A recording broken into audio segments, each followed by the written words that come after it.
And we are live. Welcome everybody to the Gamification Revolution. I'm your host, Gabe Zickerman, on another beautiful sunny and maybe a little too warm day in New York City. And I'm joined today as my guest, the lovely and talented Rajat Paharia. Hi, Rajat. Hi, Gabe. Thanks for having me again. So happy to have you once again. And of course, we have big new news from Rajat. He's written this awesome book called Loyalty 3.0 that's tearing up the charts. People are very excited about it, so we want to have you back to talk about it.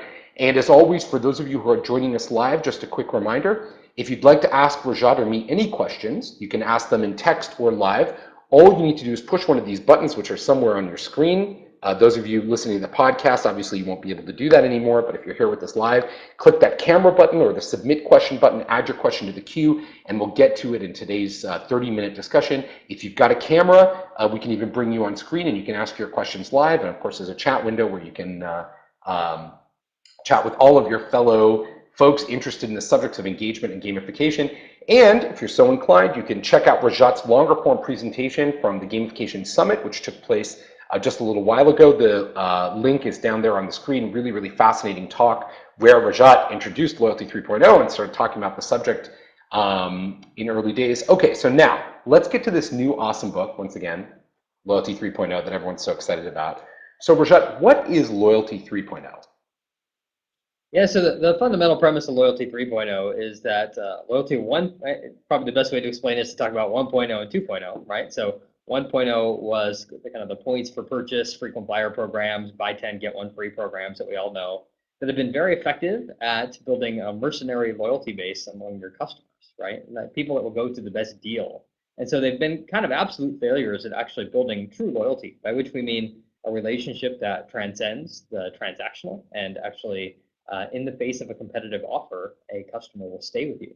So Loyalty 1.0, one data stream coming in, this transactional purchase data, one constituent being served, customers, and kind of failing at their fundamental purpose, which is to develop true loyalty.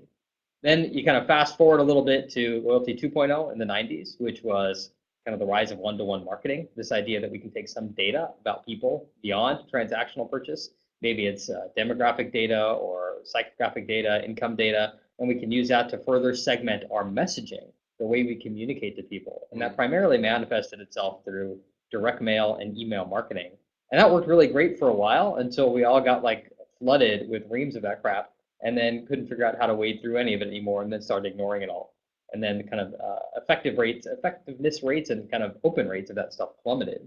And then Loyalty 3.0 is what the whole premise of the book is, which is, look, what's happened in the last couple of years is we've all turned into walking data generators. Everything we're doing is throwing off data. When people talk about big data, they often think about it in terms of like overall volume of like terabytes and petabytes and zettabytes and stuff like that. I think maybe another more interesting way to think about it is volume per person. The volume per person that we're each generating now has grown exponentially from even 5-10 years ago to what it is now, where almost everything we're doing is being mediated by technology and is therefore throwing off data about our utilization. So you combine that, so you're no longer limited to just purchase and transactional data. You now have all this rich user activity data from everything people are doing online. You combine that with the latest understanding of what actually motivates people, using the work of guys like Deci and Ryan from self-determination theory, Dan Ariely, Teresa Amabile, and then you combine that with gamification, what we classify as the data-driven motivational techniques from video games, these techniques that video game designers have honed and refined over the last 40 years to motivate performance. And you put all that together, and you've got a really powerful engine for actually engaging, motivating, driving participation, and creating true loyalty amongst your customers, but also your employees and your partners as well. So there's so many interesting questions that come out of that, but the first one that I have for you is you have very strong feelings about the appropriateness of game design in this particular context. You've been very public about them. You've been very clear with me in private conversation about how you feel about them. But it sounds like you're just leaning pretty heavily on that in terms of the design framework. Can you explain your thoughts about how game design actually plays into this question of new loyalty? Sure. Yeah. So the talk I gave at G Summit, the link is down below, is primarily about how games are the wrong frame to look at this market through, because a game is something where you start with a blank sheet of paper and your whole goal is to create something whose purpose is to entertain. And if your business is like Pixar or Electronic Arts, that's great. If it's not, that's probably not so appropriate. Your business is to drive business results. And that's what gamification is really about. And business results come from motivating better performance from all your constituents. Now, the reason, like, gamification is kind of a double-edged sort of a word, right? It's got the word game in it, which immediately makes a lot of people think of unproductivity. And that's not the case, right? It really is about motivating people through data. But the reason that this came out of the world of video games is it makes total sense when you think about it, right? From Pong in the 1970s to Call of Duty now, video game designers have always lived in this world, this incredibly data-rich environment where they have known every single thing that users have done when they're in that context or in that environment. And so they have honed and refined the techniques over the last 40 years of taking that user activity data, whether it's like every time you move the joystick, you jump, you shoot something, whatever, taking that data and using it to motivate better performance. And they figured out all these techniques to do it. And, it's a, people earn a currency or points to keep score. Let's let them level up. Let's give them missions or goals to accomplish. All that kind of stuff. So fast forward to today in the real world, and we've all turned into walking data generators, and we're living in this kind of hybrid real digital world where we're all throwing off data. And if you're a business that wants to figure out how to take that data and use it to motivate better performance, like where are you going to look? You're going to go to the world of video games where they've had 40 years of experience at doing this. They've been living in the future, whereas we've been living, kind of in the present, right? Well, so how do we go take? yeah, I don't know about them living in the future. That I think is a big statement. But I just to kind of come back to this for a second. So, but you've said like Yeah. that you don't think the game designers are the right people to do this work, to build Yes, absolutely. this work. So how do you resolve that disconnect? Game design is a foundational idea that drives Loyalty 3.0, but game designers are not the right people to do it. How do you resolve that? So so it's not game design that's the fundamental pillar of Loyalty 3.0, right? Game design is, Mario jumps, bounces on turtles, and like falls into pipes and opens coins. Like that's game design. You're creating something whose purpose is to entertain. The techniques, the motivational techniques that we're taking out of the gaming world are all just very data driven, and they're not about fun, right? They're about hitting on those key motivators that drive people: autonomy, mastery, purpose, progress, relatedness. And that's kind of the whole key. So it's really extracting an element out of the game design world, and it's one that so if you have a game designer, their natural inclination is going to be, let's design something whose purpose is to entertain, and that is not the end result here. So, right? You want someone who knows how to use these data, who knows motivation, who knows interaction design. Like kind of the fundamental argument I've been making everywhere is that this actually is a subset of the field of interaction design, which is actually what my training is in, which is all about how do you create experiences that are compelling, engaging, and delightful for users. And I think this fits into that as a subset. Yeah, and I mean, I think probably everybody agrees, and they certainly agree whenever you bring it up, that, hey, the world could use more delight in it, certainly. There's like an absence of fundamental delight. Now, do you feel like that data environment, for many people, there's a kind of dark side when you talk about walking data generator and you talk about all this data-rich environment. So how do we reconcile people's concerns about the privacy quotient, the data generation quotient, with the with the outcomes and the gamification design that you're advocating for? Yeah, I definitely. So on the one hand, I get asked this question a lot, and I think that the kind of the data train has left the station, right? Like all these things, we are we are opting in. A lot of times, let's say in the consumer space, we are opting into these systems like Facebook and Twitter, etc., where everything we're doing is trackable. We're using things like Gmail. And then at work, we have to use the work systems, but they are part of what we do and part of what we get paid for. We're obligated to do that, and they are throwing off data, and that's just a byproduct of our utilization. So the stuff is there. There's kind of no putting that genie back in the bottle, right? So now the question is, how do you get people to use that in kind of an effective manner, and how do you get them to use it in a way that's not antisocial in any or derogatory to the people that are participating in the program, right? Like there's the article about Disney's electronic wit, that came out in the LA Times a while ago about how they were using these kind of timers and leaderboards to get the housekeeping staff that was feeding laundry into the machines to work faster and faster and faster. And you could see that was clearly like maybe not the best use of some of these techniques. And so I think there's some amount of ethical responsibility that comes along with using these things. Why is that not the best use of the techniques? Because the people participating in the program were not being motivated; they were being manipulated, in effect, How right? do They you were being how do we define the line between those two things? Yeah. So it's whether it's very much like, do I want to versus do I have to, Got it. right? Like that's the line between the things. It's kind of the whole Tom Sawyer painting the fence type thing. So do I want to do better so that I can get a higher score if I'm a Target checker or I'm feeding laundry to a machine at a Disney hotel? Or do I feel like if I don't work as fast as I can and not take a restroom break and not take a lunch break, I'm barely going to keep up and keep my job, right? Like I think that's the key difference. So it seems interesting, right? And I think, and for those of you just joining us, I'm here with Rajat Paharia on the Gamification Revolution. We're talking about Rajat's book, Loyalty 3.0, which is tearing up the charts. People are very excited about. You can find out more at loyalty30.com and see Rajat's talk from G Summit at gsummit.com. And so, okay, so Rajat, for many people, there's not much controversy as it relates to sort of the increasing marketing loyalty. But there's a lot of kind of attention focused on the question of loyalty for employees. And you talk about, the employee question also in Loyalty 3.0. How are they different? How is Yeah. the gamification challenge and data challenge different when designing loyalty for employees and designing for customers? Yeah, at the end of the day, it's kind of fundamentally the same, right? We're all human. We don't change the minute we walk in the door at work and become like soulless robots in service of the machine, right? Like the same things that can work to motivate us outside of the workplace can be used inside. Now, there are certainly, you're in a different context. Even the consumer space, you work in multiple different contexts, right? Whether you're working in SAP's customer community or fans of the Real Housewives of Atlanta or a marketing campaign for pop chips or whatever, right? Like this Adobe Photoshop. Like those are very different contexts, and users have very different motivations within all those. The same applies inside the enterprise, right? So whether I'm in a Salesforce automation system, okay, competition, very clearly a good thing in that context versus a social collaboration system versus training versus help desk. And so we take the same techniques and we apply them almost universally.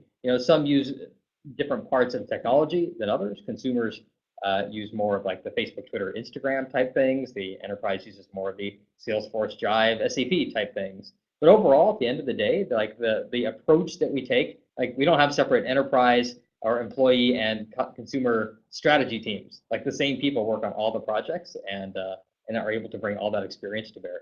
And we'll talk a little bit about Bunchball, the company that you founded so many Yeah. years ago, and all your work there in a second. But just on this topic, so when you say customer loyalty, I think most organizations and most people kind of have some idea of what you mean by that. But employee loyalty, well, what does that even Yeah. mean?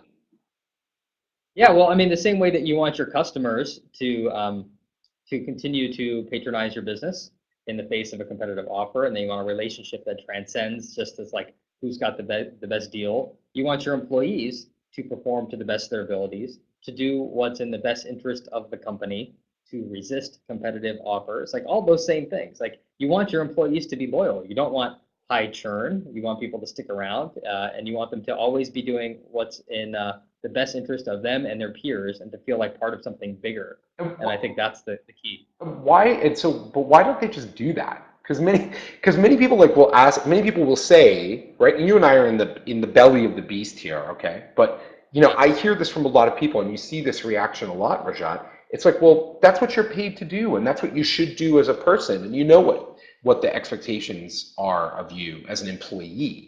Why do companies need to Mhm. further earn that, or why do they need to design for that? Doesn't that start to feel like a manipulation to get better performance? Like, isn't it Yeah. the Disney laundry thing just by a different name? Because I mean, I think there's a lot of reasons for this, but it kind of ties back to like the Gallup disengagement numbers that everybody's quoting all the time, right? I think a lot of number one, a lot of jobs just aren't intrinsically motivating. By intrinsically, I mean like I love to do this for the nature of the task, right? Like my job is intrinsically motivating. I'm sure yours is as well, right? Like we get up every day Sure. and like have very just a lot of interest and enthusiasm and passion about what we do. I think there's a huge class of jobs that are not like that, right? Where people are going through the motions, whether it's a checklist or rule-oriented job, what Dan Pink refers to as algorithmic jobs, where if I'm bagging groceries, if I'm a call center rep, all these jobs where you're like doing the same, a mechanic, I'm doing the same things over and over again every day. And the intrinsic motivation to want to do that better, faster, become the expert at my craft potentially isn't there. So in the absence of that, what do you apply, right? What can you provide to give people goals and a sense of progress and feedback and a bigger purpose to what they're doing beyond just the paycheck? And I think that's what the big opportunity is. Don't you think though some of that, like what you described, which I think it's very true for those kind of algorithmic or mechanistic jobs, but don't you also think that Yeah. even in the case of like sort of high value employees, because I hear this a lot from people that I work with, it's like, well, if you project out and think about the millennial generation, these very technologically savvy, super high value employees, do you feel like the balance of power is part of the issue here? Those folks, for example, a top Ruby on Rails programmer, they don't have a reason to be particularly loyal to any company, and the market certainly is trying to pull them away as much as possible. Doesn't it seem to you like companies that have those high value employees and you have to compete for those also maybe need to think about loyalty through this prism?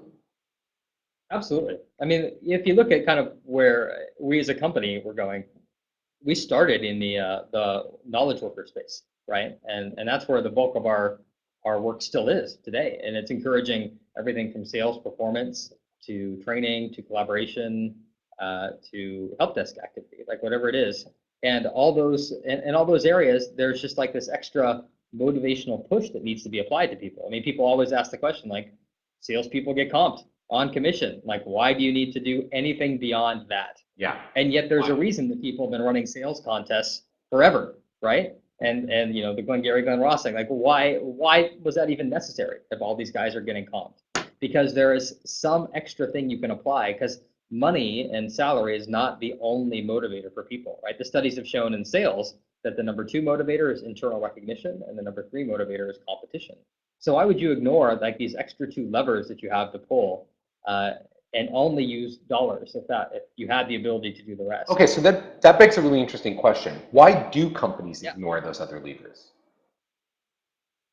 For the most part, I think it's because it's hard to do them on an automated, scalable, and repeatable way, right? You're doing them on a whiteboard or in a spreadsheet somewhere that's completely opaque and nobody's seeing. And that's because before the data was all being collected by hand.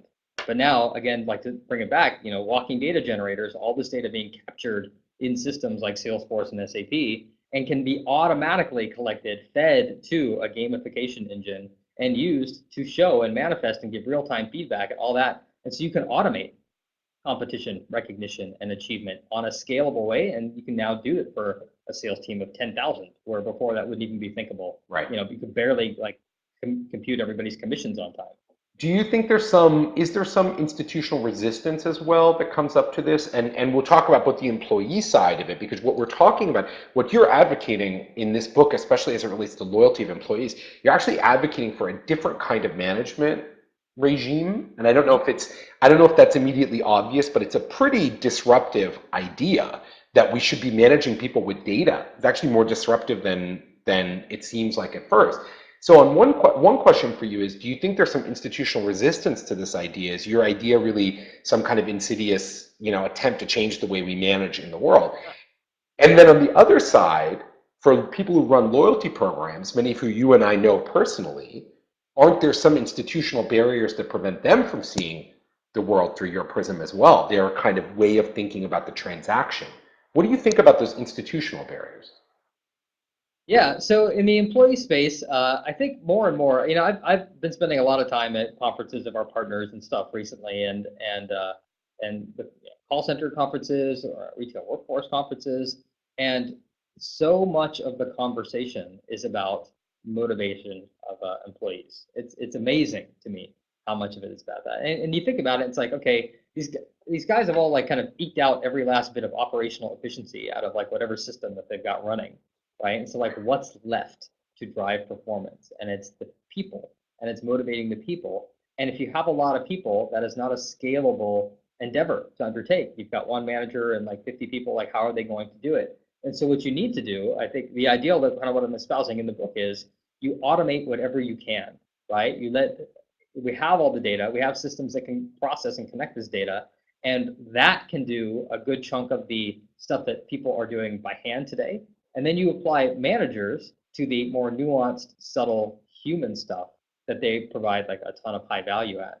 So for instance, in a contact center, you can imagine that I get like 5 bad customer sat ratings in a row, right? So what happens now? It's like some manager every week is like looking at all the data and he sees that, and then he calls me in for a talk. Like the data's there, the systems are there, like process it, immediately apply an intervention to like give that contact center agent a mission to like go through the etiquette training or whatever they need to go through, or to go talk to their mentor or something, and then apply the human in like kind of a better, more useful, nuanced way. So that's So that's yeah, so that's very important, right? Because I think the parallels there, and it's not, not the subject of today's conversation, but the parallels there, something I often talk about, which is when we talk about gamification of education, what I'm most interested in is the replacement of books and videos with gamified systems, and then good teachers to go along with them. And it sounds like to a great extent, that's sort of what you're saying, is that gamification's role here is to automate this, the routine parts of this, the data collection, the data feedback systems, and then the role of the human is to provide that kind of coaching, mentorship sort of role. Is that really what you mean? Yeah, absolutely. It's about augmentation. It's not about replacement at all, right? It's about increasing the power of the manager to be able to do more and more effectively by leveraging all this data that they Having have. that data. And so on the consumer loyalty side, I wrote about just this week, I wrote about Air Canada did this big program, this leaderboard-based program, which is like really very exciting in the loyalty space, because frankly, the loyalty space is not very exciting as it relates to innovation and gamification in particular. What are your thoughts? Here you come, you're, obviously an intellectual heavyweight, you've got a lot of experience under your belt about this. You're like, there is a new path forward for the loyalty industry. Rajat, why aren't the loyalty companies more gamified? What is their problem?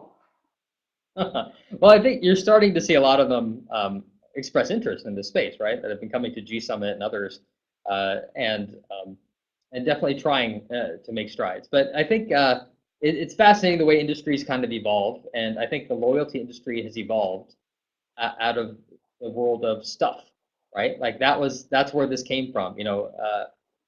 One of the big players in the loyalty industry evolved out of the company that gave you gold watches when you hit your 50th anniversary. Right. Like, and so that's kind of where they started. And so then it's always been about like warehouses full of stuff and supplying that as rewards and incentives for being loyal. And everything is built off of that foundation or that base of stuff. And then on top of that, they've added like technology and other things as well, kind of evolving with the times. But at the end of the day, the business model of almost all those companies, as you will know, is like stuff. And it's the difference between what they sell the stuff for and what they buy the stuff for. That's how they make their money. And so here you come in with like gamification, which isn't about stuff, right? It can be, like that's one of the potential like reward mechanisms, but as you've noted several times, there are several others: status, access, power, pro-social incentives, recognition, all these other things. And so it's fundamentally as a business offering, it's a technology play. Like my company, Bunchball, it's a technology play. We sell a technology service. We don't sell stuff. We don't make money off of stuff. And I think that's kind of the fundamental disconnect between the two industries right now. And it's going to get resolved sooner or later because stuff is kind of like commoditized, increasingly low margin business. Yeah. And I think the loyalty industry is going to need to differentiate and figure out like how do we move beyond this. Oh, I couldn't agree with you more. And so let's talk about Bunchball for a second. So you founded this company, or was it 8 years ago now? 7 years ago? 8 years ago? Yeah, forever ago, 2005. Just like forever. Okay, so you founded this company 8 years ago, and in the process you've seen so many different things, and I know that to a great extent Loyalty 3.0, some distillation of a lot of things that have been in your brain, all the different amazing kind of projects and programs that you worked on. One of the interesting things that I've observed is that the entry of companies like Bunchball has radically changed the economics of delivering a loyalty offering, right? And we talk about this stuff, but to some extent, your technology approach has lowered the cost for a company to roll out a loyalty program by as much as 75 or 80%. I mean, I know that you're talking nice about the loyalty industry. You're saying the loyalty industry will need to come up with some sort of adaptation, but you're completely disrupting their business model. Is there really an opportunity for them, or are they basically, is software going to eat the world here too? And Bunchball ends up eating this industry alive. Yeah, I mean, software eating the world is like it's an amazing trend that we're seeing all over the place, and I think the point you're bringing up is clear. Like we, as a new player in the market, are unencumbered by any of the legacy infrastructure, business models, data, and therefore have an opportunity to be disruptive, and that's great.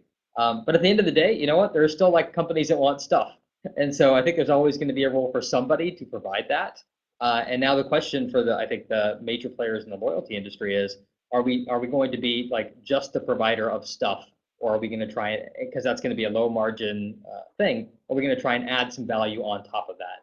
And so I think that's the challenge in that space. And I think I'm hoping that the book, I sent it to a bunch of people I know in the loyalty industry, like friends, and then as you know, we've hired a couple of people out of that industry. Yeah. Barry Kirk is one of my colleagues now, super smart, and my hope is that they start paying attention to this, and it starts becoming. Why do you hope that they pay attention? Why don't you just keep kicking their asses?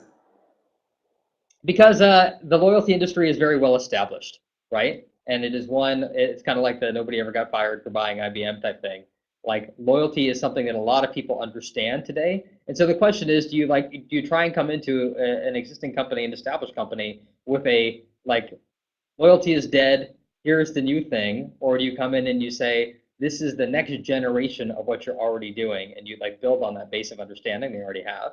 And I think the latter is actually kind of a much more successful strategy for us. Is that what you find though when you go in for clean sheet customer loyalty programs? So when someone wants a brand new one, they don't have anything today, right? Are they coming to you as are they looking to the gamification providers like Bunchball? Are they saying, you're an adjunct to this other offering, but really what we want is the warehouses full of things shipping around? Or are they really coming to you for the thought leadership in the program, the fundamentals of the program in this new sort of style?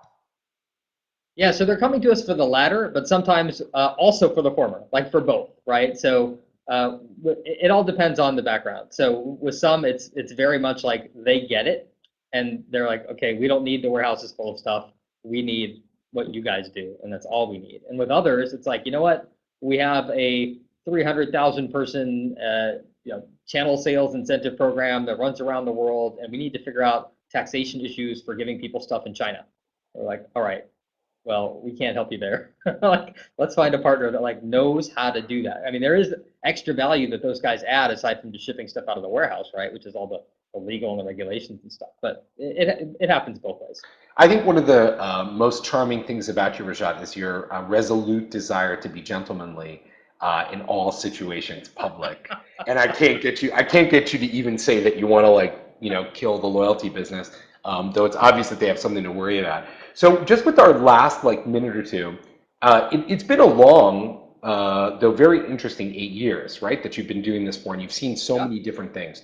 So if you were going back and talking to the Rajat of 8 years ago, or now talking to the Rajat over the next 8 years, what can you tell us about the kind of evolution of the concept of gamification and loyalty over this time, and what do you expect for loyalty to look like as the vision that you've laid out in Loyalty 3.0, your new book, as it evolves forward? Yeah, I mean, I wish I knew then what I know now, right? And it's been a very interesting and exciting 8 years, and I'm still jazzed to come to work every day because I believe 100% what we're doing. And we've evolved kind of our thinking about it. Like the book, it was actually really a great forcing function for getting us and me to crystallize our point of view about this. Yeah. And take everything we've learned and put it into a very tangible form. And so it was fantastic. So going forward, I think this is inevitable, right? That we're only going to be generating more data, and smart companies are going to take that data and use it to figure out how to motivate us. And especially in places like the workplace, where it still blows my mind that Netflix, Amazon, and Facebook know more about your employees than you do, and yet they're working 10, 12, 14 hours a day in your systems, throwing off data that you're completely ignoring. Right. Whereas those consumer companies are taking all that activity data and they're using it to drive lifetime value and engagement. So I think there's tremendous opportunities, but at the end of the day, I really do believe that 3 years, 5 years from now, the term gamification may or may not be around, but this is just going to be called good design. data-driven motivational design will be part of every good designer's toolkit. And I'm sure that you'll be right out front giving everybody the awesome advice that you've given all these past years about how to accomplish that. Thanks, Rajat, for joining us today. Rajat Paharia, the book, Loyalty 3.0. You can find out more about it at loyalty30.com. Rajat's company, Bunchball, is bunchball.com. And you can follow Rajat on Twitter at the very appropriately named handle, Rajat Rocks. If you want to see Rajat talk more about gamification and Loyalty 3.0, you can check out the link down below for his talk at G Summit. I'm Gabe Zickerman, your host here on the Gamification Revolution. Thanks for joining us today. We'll be back again soon with another great and exciting conversation just like we had today. Thanks, Rajat. Thanks, Gabe. Always a pleasure. Thanks to all of you. And in the meantime, keep having fun, everybody. Take care.